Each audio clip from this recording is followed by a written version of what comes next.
And welcome back, everyone. Welcome back to another week, another edition of the WardiTV Monday number 21. I'm, of course, your host, ZvT. With me, I'm joined by these amazing players, by the people in the chat, and by my plushies as well. Welcome, one and all, to your weekly dose of WardiTV action. We are here, we are live with the first round, !B in the chat. If you guys want to have a look at the bracket yourselves, the bracket is live, the bracket is stacked, and we have our first series of the night. And here we go, we are jumping on in.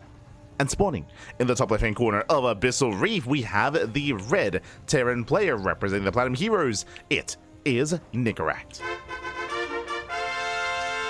And spawning in the bottom right hand corner, we have his opponents. Oh, going for a pool first opener, we have the blue Zerg player from South Korea. It is Dark.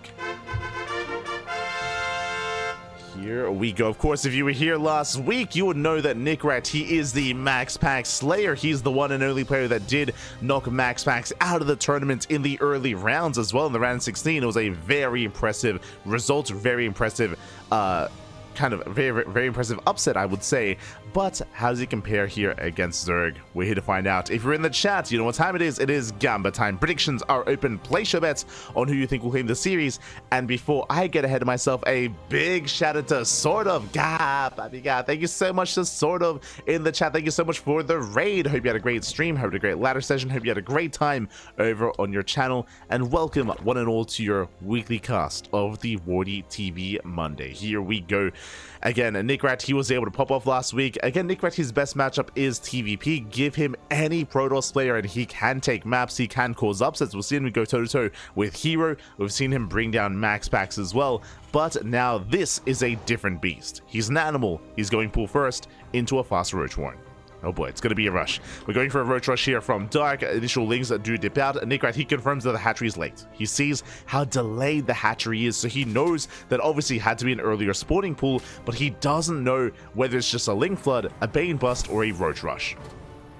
Again, there are different possibilities for what this could be. Lings, they fan out across the map. Back at home, Reaper stays at home. So on the one hand, because the Reaper stays at home, the CC should be safe. It should not be cancelled, should not be denied, assuming we do pull back. The downside, though, as the Reaper is forced out to defend the SCV and the expansion is delayed or is going to be denied, the downside is no scout. No scout here in the main base. Lings, they do trickle in. The CC is going to be delayed. As the SCV is going to go down, Lings, they do go up the ramp as well. The wall is not a wall. And Nicoract is in trouble. Nicoract, he is in trouble here. Boys are being pulled. Roaches, they are going to be rallying across the map as we speak. And again, this is immediately only phase one of the aggression here. Now behind this, Dark is droning. Dark is droning, but he gets 3 SCVs. He gets 3 SCV kills already. Reaper races back. And again, Nicoract, he has no idea that Roaches are on the way as well. Now, not too many Roaches, but Roaches nonetheless. As Dark, he's getting up to, getting up to 5 SCVs.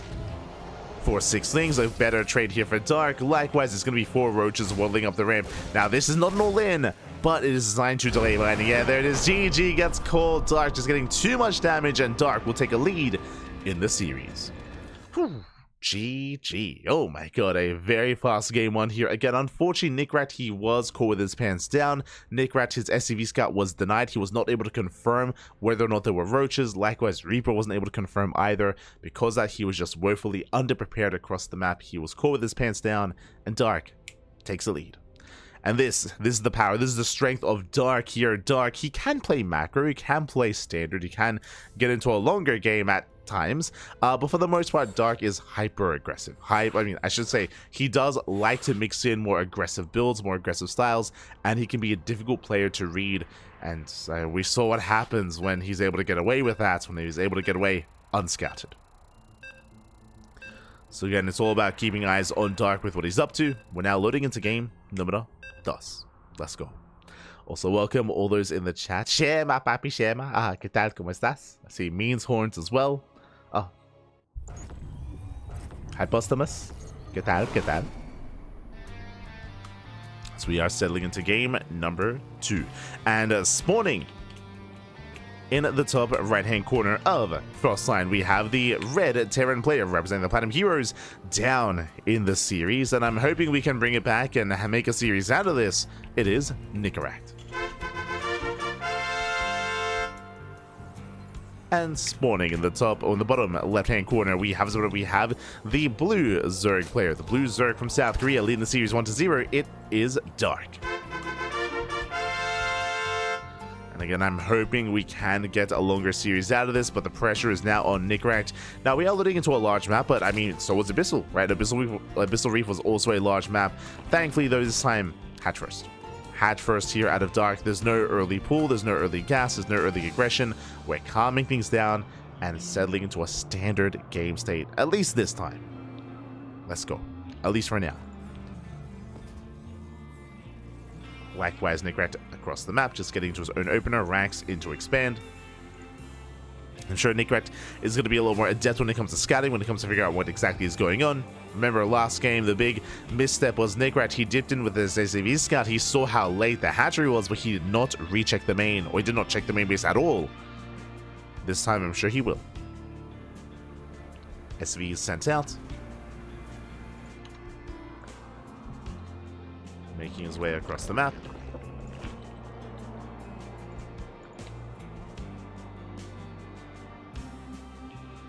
And he will get eyes on the earlier timing here of the expansion. So now he knows he should be safe. Should be a lot safer here. Again, just hatch gas pool. SV does recheck though.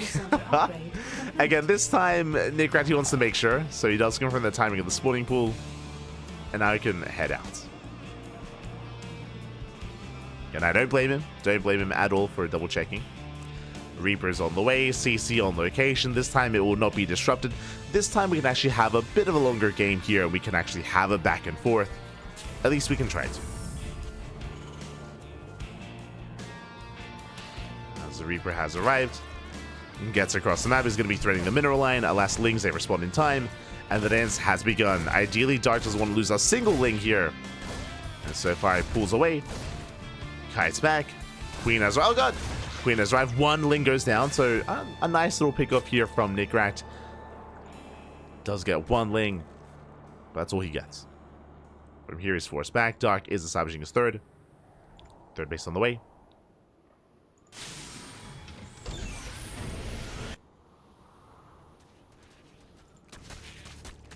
And we do see Nicoract going for a very aggressive build. Oh my god, I just assumed we were going to be seeing a third CC.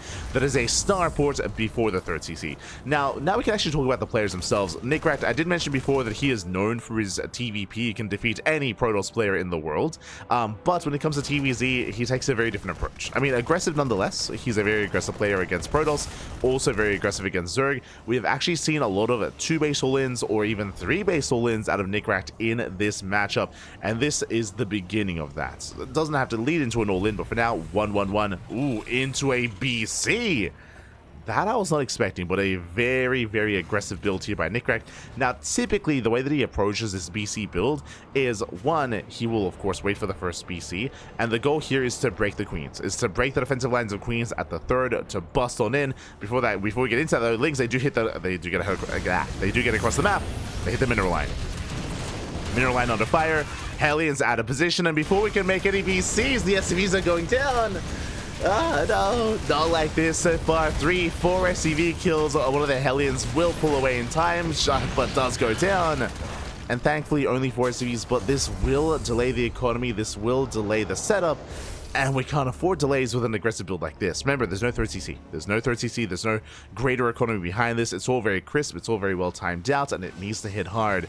Here comes the first battlecruiser across the map. Meanwhile, Dark is not done, going for a Bane Bust.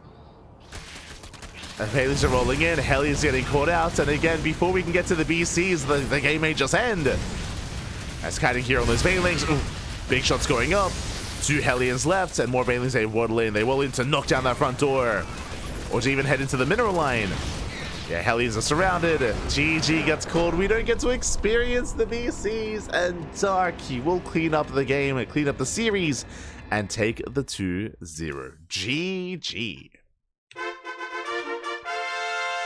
Nicoract may have defeated Max Pax last week, but Dark is a different beast. He's an animal, and he does cheese the hell out of Nicoract. Both in game 1 and in game 2. GG, well played. Congratulations, Dark. You will claim the series, will advance on into the next round.